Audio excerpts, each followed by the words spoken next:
Hello कक्षा 9 के हमारे प्यारे विद्यार्थी कैसे हैं। आशा करते हैं कि आप स्वस्थ होंगे, अपने शिक्षा के प्रति अग्रसर होंगे। विद्यार्थियों, आप अपने सामाजिक विज्ञान के अर्थशास्त्र के दूसरे अध्याय, जिसे आप संसाधन के रूप में लोग कहते हैं, उसको पढ़ने के लिए उत्साहित होंगे। वीडियो पार्ट 1 में हमने पाठ्य का परिचय देखा, पाठ्य का अर्थ समझा और विलास और शकल की कहानियों में किस तरीके से अलग अलग महत्वता थी शिक्षा की, और वह उनकी जो आर्थिक क्रियाएं थी वो किस प्रकार से भिन्न थी। उनके माता पिता ने जिस तरीके से शकल के माता पिता ने शकल के ऊपर पैसे के खर्च करके उसे पढ़ाया लिखाया और एक फार्म में वह एक इंजीनियर बन गया। यानी कहने का मतलब यह है कि उसके माता पिता ने उसके ऊपर पैसे निवेश किए और वह किस तरीके से संसाधन का रूप बन गया। इसके बाद आपके एनसीईआरटी बुक में जो दिया गया है, आपके जो एनसीईआरटी बुक में जो अगला पॉइंट दिया गया है वो कह रहा है कि पुरुष और महिलाओं में आर्थिक क्रियाएं कैसी हैं। यानी पुरुष और महिलाओं में किस प्रकार से अलग अलग रूपों में आर्थिक क्रियाएं की जाती हैं। जहां पुरुष जो है बहुत अधिक आर्थिक क्रियाएं करते हैं, वहीं महिलाएं जो हैं उनके पैमाने पर कुछ कम ही आर्थिक क्रियाएं कर पाती हैं, या उन्हें पुरुषों के मुकाबले महिलाओं को कुछ अलग जो है प्रतिफल दिया जाता है, या पुरुषों के मुकाबले महिलाओं को कुछ कम प्रतिफल दिया जाता है। इस कहानी में जो हम पढ़ेंगे वो शकल और विलास के उदाहरण समझेंगे कि किस तरीके से पुरुषों और महिलाओं में आर्थिक क्रियाकलाप कैसे है। ठीक है, यहाँ कह रहा है कि विलास और शकल की तरह ही लोग विभिन्न प्रकार के आर्थिक क्रियाओं में संलग्न है। यानी कह रहा है कि विलास की तरह ही और शकल की तरह ही बहुत सारे ऐसे लोग हैं जो आर्थिक क्रियाएं करते हैं और आर्थिक क्रियाओं में क्या है, संलग्न है। हमने देखा कि विलास मछलियां बेचता है अपनी माँ की तरह, और शकल एक फार्म में नौकरी करता है क्योंकि वह पढ़ लिख कर एक इंजीनियर बन चुका है। ठीक है, विभिन्न क्रियाकलाप में 3 प्रमुख क्षेत्र हैं, जिसमें है प्राथमिक क्षेत्र, द्वितीय क्षेत्रक और तृतीय क्षेत्र। प्राथमिक क्षेत्रक वे कह सकते हैं कि देखिए, प्राथमिक क्षेत्र के अंतर्गत कृषि, पशुपालन, मत्स्य पालन, मुर्गी पालन, खनन इत्यादि शामिल किए गए हैं। वह द्वितीय के यदि हम द्वितीय क्षेत्र की बात करें तो उसमें व्यापार और वाणिज्य से संबंधित है, जिसमें हम प्राथमिक क्षेत्र की वस्तुओं का किस तरीके से निर्माण कर सकते हैं उससे संबंधित है। उसके बाद तृतीय क्षेत्रक की बात करें तो तृतीय क्षेत्रक में सेवा क्षेत्रक शामिल किए हैं, जिसमें व्यापार है, परिवहन है, बीमा है, स्वास्थ्य है, शिक्षा है, बीमा विभागें हैं, ठीक है, पर्यटक स्थल हैं इत्यादि हैं। तो यानी कहने का मतलब है कि आर्थिक क्रियाएं 3 रूपों में हो सकती हैं। पहला तो जो है प्राथमिक क्षेत्र के रूप में हो सकता है, दूसरा जो है द्वितीय क्षेत्र के रूप में हो सकता है, और तीसरा तृतीय क्षेत्र के रूप में आर्थिक क्रियाएं होती हैं। ठीक है, इसके बाद बता रहा है इन क्षेत्रों के क्रियाकलाप के फलस्वरूप वस्तुओं और सेवाओं के उत्पादन होते हैं। बिल्कुल सही कह रहा है कि यही प्राथमिक क्षेत्रक, द्वितीय क्षेत्रक और तृतीय क्षेत्रकों के उत्पादन किया जाता है। लेकिन महत्वपूर्ण बात यह है, आप समझिएगा कि जब आप आर्थिक विकास के क्षेत्र या भारतीय अर्थव्यवस्था के क्षेत्र कक्षा 10 में जब आप पढ़ेंगे तो ये प्राथमिक क्षेत्र और द्वितीय क्षेत्र के बारे में और वहाँ आप जीडीपी के बारे में बहुत गहन तरीके से वहाँ पर आप अध्ययन करेंगे। इन क्षेत्रों के क्रियाकलाप के फलस्वरूप वस्तुओं और सेवाओं का उत्पादन होता है। ये क्रियाकलाप राष्ट्रीय आय के मूल्य वर्धन करते हैं, यानी ये आय के मूल में जोड़े जाते हैं। ठीक है, ये क्रियाकलाप आर्थिक क्रियाकलाप कहलाती हैं, यानी ऐसे क्रियाकलाप जिनसे धन उत्पन्न होता है, जिससे व्यवस्थाएं बनती हैं, जिससे अर्थव्यवस्था का निर्माण होता है, इनको आर्थिक क्रियाकलाप कहा जाता है। ठीक है, आर्थिक क्रियाकलापों को 2 भागों में बांटा गया। पहला जो है वो बाजारी क्रिया है और दूसरा जो है वो गैर बाजारी क्रिया है। यानी कहने का मतलब यह है कि पहला जो है वो बाजारी क्रिया है, दूसरा जो है गैर बाजारी क्रिया है। बाजारी क्रिया वे क्रियाएं होती हैं जो बाजारों तक सीमित होती हैं। क्या क्या कहाँ तक सीमित होती हैं भैया? बाजारों तक शामिल होती हैं, जिसमें लाभ होता है या वेतन होता है। यानी वस्तु का उत्पादन किया जाता है, प्रोडक्शन किया जाता है, उनका सेलिंग किया जाता है और उस पर प्रॉफिट कमाया जाता है। उसमें जो कर्मचारी हैं जो उत्पादन के लिए लगे हुए हैं उनको वेतन दिया जाता है। ये सारी जो क्रियाएं हैं वो बाजार क्रियाएं, क्रियाओं का वेतन या लाभ के उद्देश्य से की गई क्रियाओं के लिए पारिश्रमिक का भुगतान किया जाता है। इसमें सरकारी सेवाएं सहित वस्तुओं और सेवाओं के उत्पादन शामिल है। यानी कहने का मतलब यह है कि जो सरकारी क्षेत्रों में जो लगे हुए जो कर्मचारी हैं उनको भी वेतन दिया जाता है, और ये सब किसमें किए जाते हैं? सब बाजारी क्रियाओं में शामिल किए जाते हैं। ठीक है, जैसे कि रेलवे भी एक तरीके का क्या है? सेवा का क्षेत्र है। इसमें भी कर्मचारी काम करते हैं, उनको भी वेतन दिया जाता है।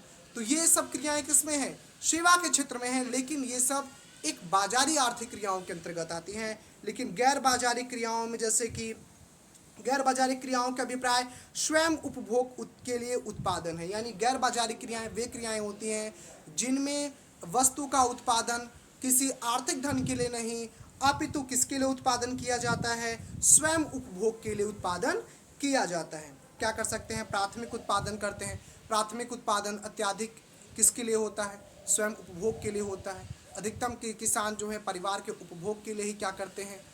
खेती करते हैं। तो इस तरीके का जो है इसमें बताया गया है। ठीक है, आगे बढ़ते हैं। कह रहा है ऐतिहासिक और सांस्कृतिक कारणों से परिवार में महिलाओं और पुरुषों के बीच श्रम का विभाजन होता है। इतिहास गवाह है किसके लिए?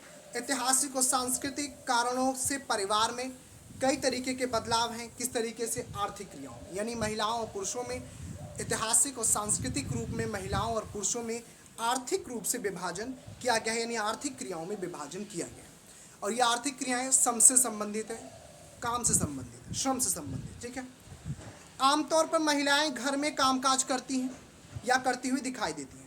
पुरुष के क्या करते हैं? खेतों में काम करते हैं या किसी फैक्ट्री या फिर अन्य सेवा क्षेत्रों में काम करते हैं।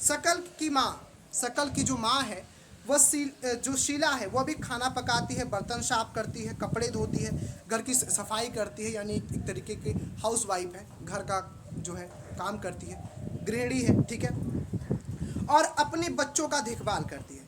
इन सब के लिए उसे किसी प्रकार की कोई आर्थिक क्रिया नहीं है, यानी ये सब जो वो कर रही है उसके लिए उसे परिवार की तरफ से कोई धन नहीं मिलता, उसे उसके परिवार की तरफ से कोई वेतन नहीं मिलता। लेकिन सकल के जो पिता की खेती करते हैं, लेकिन वो भुट्टे बेचते हैं तो उन्हें क्या मिलता है? धन मिलता है। यानी सकल के जो पिता करते हैं उससे उन्हें क्या होती है? आर्थिक उपज होती है, लेकिन जो उसकी माता काम करते हैं उससे कोई आर्थिक उपज नहीं होती है। ठीक है, शीला के परिवार के पालन पोषण के लिए जो सेवाएं प्रदान करती है उसके लिए उसे कोई भुगतान नहीं किया जाता, जिस तरीके से हमने पहले ही कहा। ठीक है, भुट्टा धन कमाने के लिए है जिसे वह परिवार के पालन पोषण के लिए उसके पिता खर्च करते हैं। परिवार के लिए दी गई सेवाओं के बदले महिलाओं को कोई भुगतान नहीं होता है, उनकी सेवाओं को राष्ट्रीय आय में नहीं जोड़ा जाता है। यानी महिलाएं जो काम करती हैं, घर के लिए जो काम करती हैं, उसके लिए उन्हें कोई आर्थिक जो है वेतन नहीं मिलता, कोई आर्थिक सहायता नहीं मिलती, और उनकी जो मेहनत होता है, जो मेहनत का जो प्रतिफल है वह जीडीपी यानी ग्रॉस डोमेस्टिक प्रोडक्ट, सकल घरेलू उत्पाद में नहीं जोड़ा जाता है। ठीक है, विलास की माँ गीता मछली बेचकर आय कमाती है, लेकिन उनकी जो गीता है, जो कि विलास की माता है, जो कि जो है विलास के पिता के गुजर जाने के बाद जो वो मछलियाँ बेचने का जो काम करती है, उससे उन्हें धन मिलता है। यानी वो जो काम करते हैं उनसे उन्हें क्या मिलता है? आय मिलता है। यानी ये महिला के लिए क्या है? एक तरीके से आर्थिक क्रिया है। ठीक है, विलास की माँ गीता मछली बेचकर आय कमाती है। इस तरीके से महिलाओं को उनकी सेवाओं के लिए तब भुगतान किया जाता है जब वे श्रम बाजार में प्रवेश करती हैं, यानी जब वह किसी फैक्ट्री या फिर किसी अन्य जो बाहरी क्षेत्र हैं या फिर अन्य जो बाहरी सेवाएं क्षेत्र हैं वहाँ पर यदि महिलाएं काम करती हैं तो उसके बदले उन्हें जो है आर्थिक भुगतान होता है, उन्हें वेतन मिलता है, आर्थिक सहायता मिलती है। लेकिन यदि वो घर का काम करती हैं तो उसके लिए उन्हें ना कोई प्रतिफल मिलता है, ना कोई वेतन, या फिर किसी प्रकार का कोई आय नहीं दिया जाता। ठीक है, पुरुष सहयोगी की तरह उनकी आय या उनकी शिक्षा और कौशल के आधार पर निर्धारित की जाती है। शिक्षा व्यक्ति के लिए उपलब्ध आर्थिक अवसरों के लिए बेहतर उपयोग में सहायता करती है। यानी कह रहा है कि जो शिक्षा है वह व्यक्ति के विकास के लिए बहुत ज़रूरी है। शिक्षा जो है वह व्यक्ति के जो आर्थिक अवसर है उसको क्या करता है? बेहतर बनाता है। शिक्षा और कौशल बाजार में किसी व्यक्ति की आय के लिए प्रमुख निर्धारक है। यानी कहने का मतलब यह है कि जिस व्यक्ति के पास शिक्षा होगा, जिस व्यक्ति के पास कौशल होगा, जिस व्यक्ति के पास स्किल्ड होगा, वो किस तरीके से काम कर सकता है और वह क्या कर सकता है? आर्थिक क्रियाएं कर सकता है। यानी शिक्षा और कौशल बाजार की किसी व्यक्ति की आय को क्या करती हैं? प्रमुख निर्धारक करती हैं। यानी जो जितना ज़्यादा कौशल होगा, जो जितना ज़्यादा शिक्षित होगा, वह क्या करेगा? आधुनिक जो समय है उसमें क्या करेगा? आधुनिक चुनौतियों से जो है निपटारन करेगा और इस तरीके से वो क्या करेगा? आगे बढ़ पाएगा। ठीक है, इसी के साथ फिर कह रहा अधिकांश महिलाओं के पास बहुत कम शिक्षा व निम्न कौशल स्तर है। यानी कह रहा है कि जिस तरीके से महिलाओं और पुरुषों में अलग अलग जो आर्थिक क्रियाएं हैं, जो अलग अलग आर्थिक भिन्नताएं हैं, उनमें कह रहा है कि महिलाओं और पुरुषों में यदि तुलना किया जाए तो कह रहा है कि जो है यहाँ पर अधिकांश महिलाओं के पास बहुत कम शिक्षा व निम्न कौशल स्तर है। पुरुषों की अपेक्षा महिलाओं को कम पारिश्रमिक दिया जाता है। यानी यही कारण बता रहा है कि जो महिलाएं हैं, या हम ये कह सकते हैं कि महिलाओं को पहले के समय में बहुत कम जो है शिक्षित किया गया। हालांकि आज की यदि हम समय की बात करें तो ये बहुत आगे निकल चुका है, ठीक है। यानी कहने का मतलब ये है कि आज के समय में जो महिलाएं हैं उनकी शिक्षा को बहुत बेहतर तरीके से रखा गया है, उनके कौशल को बहुत तेज़ी से बढ़ाया भी जा रहा है, ठीक है। इसमें किसी राजनीति या सरकार की का मामला नहीं है, ये सिर्फ जो सच्चाई है वो बता रहा है। यानी लेकिन पिछली जो इतिहास बता रहे हैं, जो हमारे जो पिछली इतिहास रहा है वो कह रहा है कि अधिकांश महिलाओं के पास बहुत कम शिक्षा या निम्न स्तर के कौशल रहे हैं, ठीक है। पुरुषों की अपेक्षा महिलाओं को कम पारिश्रमिक दिया जाता है, यही कारण इसका है, ठीक है। अधिकतम महिलाएं वहां काम करती हैं जहां नौकरी की सुरक्षा नहीं होती। यानी कह रहा है कि अधिकतम महिलाएं ऐसे ही क्षेत्रों में काम करती हैं जहां पर उन्हें काम करने की सुरक्षा नहीं होती है, या उनके काम करने का जो नौकरी होती है, जो उनके काम करने का जो तरीका होता है वो सुरक्षित नहीं रहता है, या फिर कह सकते हैं कि जो उनकी नौकरी होती है, जो उनका काम होता है, जो उनका पद होता है, उसके प्रति उन्हें सुरक्षा नहीं होती, ठीक है। कानूनी सुरक्षा का अभाव है। नियमित रोजगार और निम्न आय के इस क्षेत्र की विशेषताएं हैं। यानी ये कह रहा है कि अनियमित रोजगार और महिलाओं के प्रति जो निम्न जो आय है उसका यही क्या है, कारण है, यही इसकी विशेषता है, ठीक है। इस क्षेत्र में प्रस्तुति अवकाश, शिशु देखभाल व अन्य सामाजिक सुरक्षा तंत्र जैसी सुविधाएं उपलब्ध नहीं होती हैं। यानी कहने का मतलब ये हुआ है कि जो भी महिलाएं जो भी आर्थिक काम करती हैं, जिसमें कि शिशु देखभाल है या अन्य सामाजिक जो सुरक्षा जो तंत्र हैं, ऐसी सुविधाओं, ऐसे कार्यों को करने के लिए उन्हें किसी प्रकार की कोई सुविधा उपलब्ध नहीं कराई जाती, ठीक है। उच्च शिक्षा व उच्च कौशल वाली महिलाओं को पुरुष के बराबर वेतन मिलता है। यानी जो उच्च जो शिक्षा वाली जो महिलाएं हैं, जो कौशल जो महिलाएं हैं, जो आज के आधुनिक समय की जो तकनीकी है उसके साथ कदम पे कदम मिलाकर चल सकती हैं, ऐसी महिलाओं को क्या किया जाता है, पुरुषों के समान ही वेतन दिया जाता है, ठीक है। आगे कह रहा है संगठित क्षेत्र में शिक्षक और चिकित्सा उन्हें सबसे अधिक आकर्षित करते हैं, ठीक है। संगठित क्षेत्र में जो शिक्षण होते हैं और जो चिकित्सा होती है उन्हें सबसे अधिक आकर्षित करते हैं। कुछ महिलाओं ने सामान्य नौकरियों के अलावा प्रशासनिक व अन्य सेवाओं में प्रवेश किया है। ये भी बहुत अच्छी बात है कि जो महिलाएं हैं वो सरकारी जो नौकरियां हैं या फिर जो सेवा जो क्षेत्र जो है, या फिर जो औद्योगिक सेवाओं के जो स्तर के जो व्यापार हैं उनमें महिलाओं के योगदान बेहतर है और उस बहुत तेज़ी से बढ़ रहे हैं। यानी ये कह रहा है कि कुछ महिलाओं की सामान्य नौकरियों के अलावा प्रशासनिक व अन्य सेवाओं में भी प्रवेश किया है, महिलाओं ने किया है, ठीक है। जिनमें वैज्ञानिक और प्रौद्योगिकीय सेवाओं के उच्च स्तर की आवश्यकता पड़ती है। यानी महिलाओं को आर्थिक क्रियाएं करने के लिए, या फिर कह सकते हैं कि महिलाओं को अच्छे रोजगार प्राप्त करने के लिए क्या करने होंगे, इनमें क्या करना होगा, जिनमें वैज्ञानिक यानी जो वैज्ञानिक स्तर है, या कह सकते हैं कि जो वैज्ञानिक जो क्षेत्र हैं, इनमें वैज्ञानिक क्षेत्र और प्रौद्योगिकी यानी जो व्यापारिक क्षेत्र हैं, चाहे छोटे हों चाहे वो बड़े हों, ठीक है, सेवाओं के उच्च स्तर की आवश्यकता पड़ती है। अपनी बहन या साथ पढ़ रही किसी सहपाठिका से पूछें कि क्या वो बनना चाहती है। यानी ये कह रहा है कि एक सवाल हमारे लिए छोड़ के जा रहा है, कह रहा है कि आप अपने जो बहन है उससे पूछें, या आपकी किसी अपने सहपाठी मित्र से पूछें कि वह जो है वो आगे चल के क्या बनना चाहती है, ठीक है। आगे जो पैराग्राफ है आपके वो कह रहा है कि जनसंख्या की गुणवत्ता और साक्षरता दर। देखिए जनसंख्या की गुणवत्ता, यानी कहने का मतलब यह है कि जब जनसंख्या जब कौशल होगी, शिक्षित होगी, तो उनके अंदर गुण भरा होगा, और जब वह गुण होगा तो क्या होगा, वह देश के विकास में अपना योगदान निभाएगा। यानी कहने का मतलब यह है कि वह देश के लिए बोझ नहीं होगा, और जब वह देश के लिए बोझ नहीं होगा तो वह क्या होगा, देश के जीडीपी यानी ग्रॉस डोमेस्टिक प्रोडक्ट, सकल घरेलू उत्पाद में वृद्धि का कारण बनेगा। ठीक है। साक्षरता दर का क्या मतलब होता है? साक्षरता दर एक ऐसा दर है या एक ऐसा अनुमान है जो किसी विशेष क्षेत्र में रहने वाले जो लोग हैं वह उनकी अपनी भाषा की जो समझ है उसका एक अनुमान क्या है, बताता है। ठीक है। जीवन प्रत्याशा, देखिए शब्द का अर्थ समझ लेंगे तो फिर पैराग्राफ में समझने में बहुत आसानी होगी। ठीक है।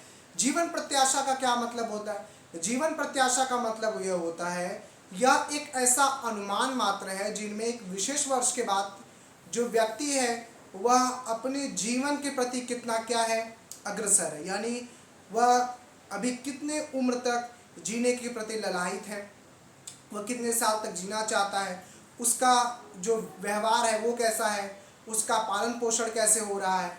यानी कहने का मतलब है कि अनुमान लगाया जाता है कि यह जो व्यक्ति है वो किस तरीके से अपने जीवनचर्या को चला रहा है, वह कितना कौशल है, कितना शिक्षित है, उसका पालन पोषण अपना जो पालन पोषण है वो किस प्रकार से कर रहा है, या फिर अपने परिवार का वो पालन पोषण किस प्रकार से करता है, यानी जीवन प्रत्याशा है। ठीक है।